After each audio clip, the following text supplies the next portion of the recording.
For a while, I've been on the market for a tabletop cassette player, kind of like this one, but this is actually not exclusively a cassette player. It is actually a little bit more than that. This is the Sanyo Memo Scriber TRC-9010. And yeah, it's a little bit more than just a cassette player. It's actually a device that used to be called, or I guess it's still called, a cassette transcriber. Which was a device that was very popular back in the 80s and early 90s, where somebody at the office would record something on a cassette, and an admin or a secretary would play this on that cassette on this device, and essentially transcribe on paper whatever was recorded on that cassette. And this is an interesting device. I found it at the thrift store for real cheap. For $6, as you can see the label right there. Thinking that I could use it to play audiobooks, something like this on cassette, because I've been looking for something like this to play my audiobooks on cassette. But later, after I got it home, I realized that it was what I mentioned before, the transcriber or the cassette transcriber, and I was actually looking for something, or like a record button somewhere in here, because it almost looks like an old school cassette player where you can also record your voice on the cassette. And I didn't find the record button, and there was no jack for a microphone either. So I was like, okay, this is something else. This is not just a cassette player. And that's when I found out about the cassette transcriber system that, again, it was very popular back in the day. I actually did not have a cassette at the thrift store to test it out, so I don't know if this one works or not. So I thought it would be a good episode to, or I guess to revive my old Will It Work series, and this will be the Will It Work number 2 episode. So in this episode, I'm going to test it out, or I'm going to go through the features of this transcriber. I'm gonna test it out to see if it works, and at the end I'll let you know if if this actually will work to play my old cassettes or audiobooks on cassette, or if I just wasted $6 on this. But anyways, this is the Sanyo TRC-9010 Memo Scriber, and this is all I got from the thrift store. This was also supposed to be used with a pedal or a foot pedal, and the one that I got did not have that part of the system. It also didn't come with any cassettes or anything like that. The only thing that I noticed at the thrift store is that if you press the power button, it turns on. It makes a little noise here at the cassette compartment, but that's about it. And you can open it, and if you press play, it won't do anything when it's open, but if you close it and you press play, there's a light that will turn on and something will spin inside. And also the same thing if you fast forward and if you rewind. So things were looking pretty good when I got it at the thrift store, but that's about it. Again, I didn't have a cassette to test it out. Let's take a closer look now. Here on the side, like I mentioned before, you get a connection here for a foot pedal. Again, this was supposed to be used by somebody in an office, like a secretary or an admin, to play back some cassettes. So you could actually control this device, the playback, fast forward and rewind using a foot pedal that I do not have. And you also got a headphone jack right here. No line output on this one. In the front, in the top of it, comes with this nice cassette compartment. And that looks like it's seen better days. A little bit dusty, but otherwise it looks okay. And in the front right here, let's start with the left. Let's zoom in a little bit. You of course get your counter, which you can reset with this button, which works okay. You get an erase button, which you can use to quickly erase whatever was recorded in the cassette. You get the stop, of course, fast forward, rewind, and playback. You also get here on this side a speaker button, so you can press it down to activate the speaker in case you have a headphone connected in the side. And you also have the search button, which has a feature where you can actually search for a specific part of the cassette by using or activating this button right here. Power button here on the right side. And also what I liked about this whole setup, which is something that you don't see very often in cassette players, especially in small things like this ones, is the electronic buttons, or I guess electromechanical buttons. It's not those traditional mechanical buttons where you have to press down, which are a little bit clunky and easy to break. These are actually electronic buttons that press really easily. And I don't know, I feel like it feels really good when you press them. It just feels like something a little bit more high-end than your normal mechanical buttons. Here on the front, you get the tone buttons, or the tone slider, where you can change the pitch of the recording. And I guess since this was meant to be used only for voice, you can actually increase the pitch or decrease it as well. And it's all in mono, as I assume. You get the volume control. You get speed control, so you can actually go faster or slower. In case you're a really good transcriber, you can go a little bit faster. If you're starting up, you can go a little bit slower.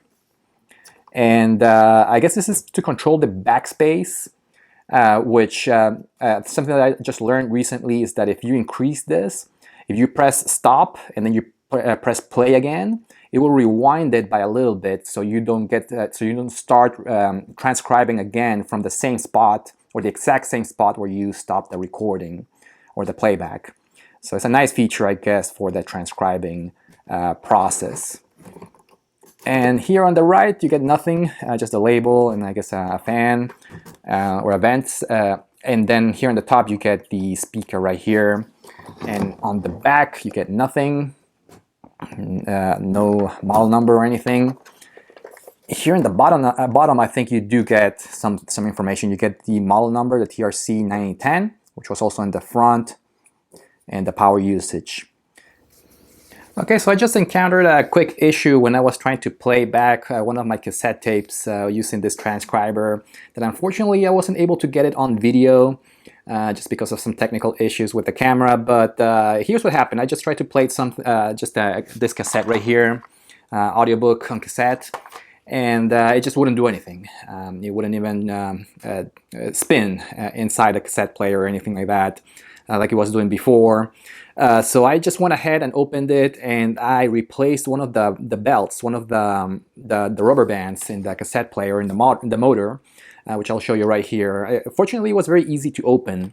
I feel like somebody already has tinkered with this device in the past, maybe done the same thing with the belt, because it was actually very easy to open up and find this belt right here. It was completely turned into goo. So I replaced that one with one of the ones that I had in my collection, which are pretty easy to find on eBay or Amazon. You can find like a set of like 50 or 100 rubber bands like this, which I guess not technically rubber bands, but they look like them. But you can use them for any kind of devices for cassette devices like Walkmans or stereos. So I replaced it with one that approximately was the right length, or the right diameter, I guess, and it seems to be working fine now. As far as my knowledge from this kind of electronics, that's really all I can do, or I know how to do with when it comes to fixing this kind of devices. So I'm hoping that's the only issue with this one. There was another rubber band right here, or another belt that was used for the counter mechanism, which seems to be okay. I guess this one was not as used as the one for the player. So this one was just okay. I didn't replace this one right here. So I'm gonna go ahead and put this all back together, and I'll see if it works now after replacing that belt. Okay, so I just put everything back together. I'm gonna try to play a cassette again. Again, this is an audiobook or audio tape, and let's see if it works now. Okay, so let's turn it on. And it's already rewinded, so let's go ahead and press play. And I don't hear anything. All right, in order to use the speaker, you have to press the speaker button right here. And this is what was doing before. I'm sure you can hear that. It's a really loud beep noise. Yeah, it's quite annoying there. But it's not playing anything. It's just doing that beep noise. It doesn't seem to be working, so I'm gonna tinker with it a little bit more to see if I can figure out why it's doing that. All right, so I just played around with this transcriber for a few minutes, and unfortunately I was not able to fix the problem. It's still beeping when I press play, but I was able to play, at least sporadically, I was able to play the actual cassette or the actual audio by doing kind of like a soft fix on it, or by tinkering around with the device a little bit. And this is what I found, is that if you press down the compartment really hard right here, and kind of like fast forward, and you have to press the speaker on, and rewind it a little bit, and then press play, it will start playing. I don't know if you can hear that. I'm going to try to move the microphone a little bit closer. Paul was at his country house today, and Alex giving him information. I'm not sure how much of this I'm going to be able to share because of copyright, but this is what it does. As soon as I let go of the compartment, it will do this. It will start beeping again, which is, it's quite annoying. It's especially if you're wearing headphones or using this device, because it will start working all of a sudden, and then abruptly it will start beeping like that. And if you're wearing headphones, it's even louder than that. But super annoying.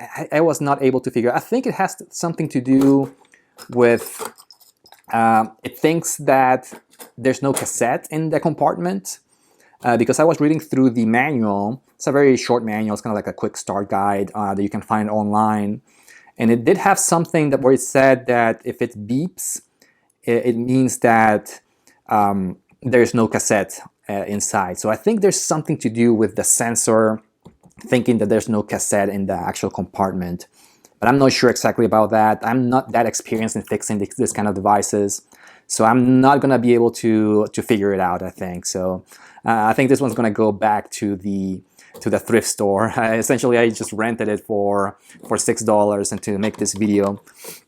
Yeah, if you know what I can do maybe to fix it, to make it work, let me know in the comments. But as for now, I'm gonna call this one a bust. This one did not work. Again, this is the Sanyo Memo Scriber TRC-9010. Very interesting device, because I still like this very 80s design of the cassette player or the transcriber, and I love the buttons.